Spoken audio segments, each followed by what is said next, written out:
Si Juan Bautista or Juan nga magbubunyag, gitawag siya the highest prophet among the prophets of Israel. Next to Jesus, siya mao'y pinaka-highest prophet tungod kay siya man ang nag-andam sa agianan ni Jesus nga mao ang manluluwas. Pero bisan pag highest prophet siya, niya buutan kayo ni si Juan, wa gini maghimog sala, pero gikalagutan gihapon siya. Sugot mo kalagutan mo sa inyong isig katao? Sugot dili. Dili. Mao day ni mahitabo basta magkuanta, magsunod tas Ginoo isip usa ka propeta. Diri sa atong unang pagbasa, si propeta Jeremias niingnan sa Ginoo, ako kang sugoon pagsangyaw sa akong pulong, pero dungtan kas mga hari sa mga pari ug ang tanang tao sa kalibutan makigbato kanimo. Luoy ano? Kaning Ginoo lahi sa ni siya. Kung mosunod ta niya, iya sang tugutan nga dumtan tas kalibutan. Mao na aron dili ta madumtan sa kalibutan, din alang sa ta mosunod sa Ginoo. Ngay pangutan na imong tupad ing na mosunod ka sa Ginoo. Dumtan jud ka sa kalibutan. Ako di man kayo ko ingon nga limpyo kayo na amsa ko'y mga nya sa akong pagsigigwali sa pulong sa Ginoo naagi magdumot usahay mabiral ta sa social media tungod sa mga intriga, tungod sa mga pagdaot. Okay ra na kay natural man gina basta moakta as prophet.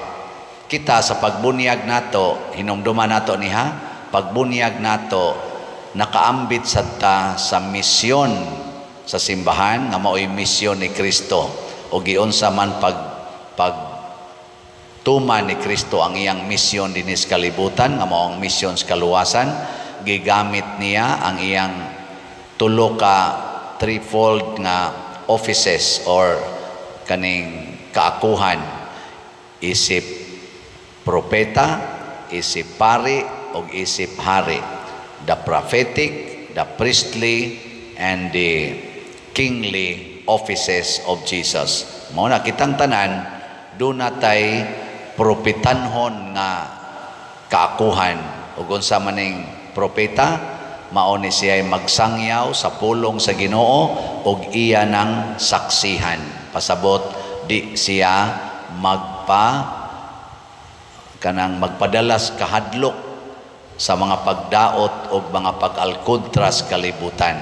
Muna diri sa unang pagbasa, niingon diri ang Ginoo, dumtan kastanan pero tagaan ti ka og kalig-on aron dili ka mahadlok, makasukol kanila. Pero ang pagsukol nga atong buhaton mao ang dili mahadlok.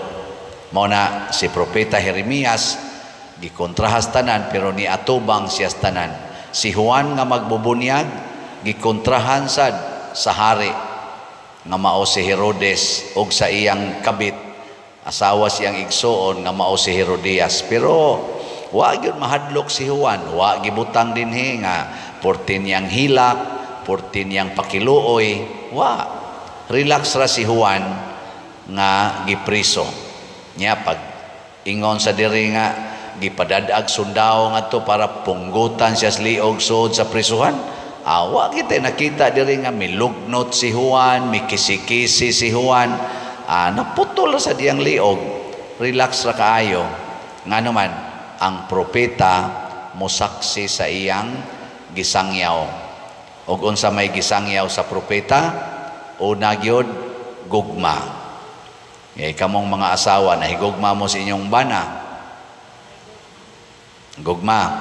Nya, sugot mo kulatahon sa inyong bana. Dili. Mao na. Sangyaw ganita, ato ginang saksihan. Manglagom ang naong pero muingon ra gyapon, I love you very much. Si San Juan gipriso pero wa siya masuko ni Herodes sige lang yapon siyang ingon, aron ka maluwas, biyain ang pagpangabit. Si Herodias, porting sukua kay na-inlove sa tingitong Herodes. Pero si Juan, gipriso na siya. Wa, yun mo reklamo. Una, nganong di man ta mahadlok og daoton, di ta mahadlok og biay-biayon, tungod kay nahigugma man tas tanan. Ako mo desisyon man jud ko kanang mag-biay-biay nako, ako ra man ginang higugmaon. Ako ra gyapon nang smilean. Unya sag mamatay na sila, ako ra gyapon misahan. Ug ako say maunag kamatay, mayon tag-ila sa kong limsan. No, di ba? Kana bang nganong ato man ginang dakuon, dara man ginaog maghigugmaay ta bisan pagdili ta parihag baruganan. Ikaduha, ang propeta dili muundang sa pag sangyaw sa pulong sa Ginoo ngadtos mga tao nga dili ganahan maminaw.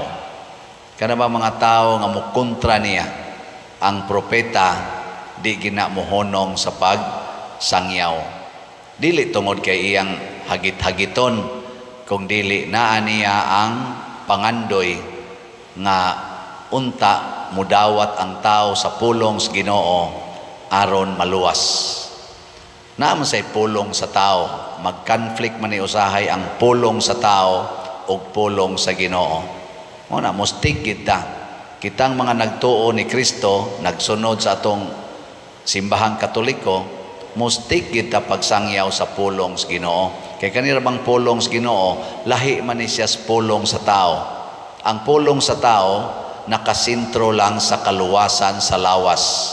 Pero ang pulong sa Ginoo nakasintro sa kaluwasan sa kalag. Mao nang niingon si Jesus, ayaw mo kahadlok sa makapatay sa inyong lawas apan dili makapatay sa kalag.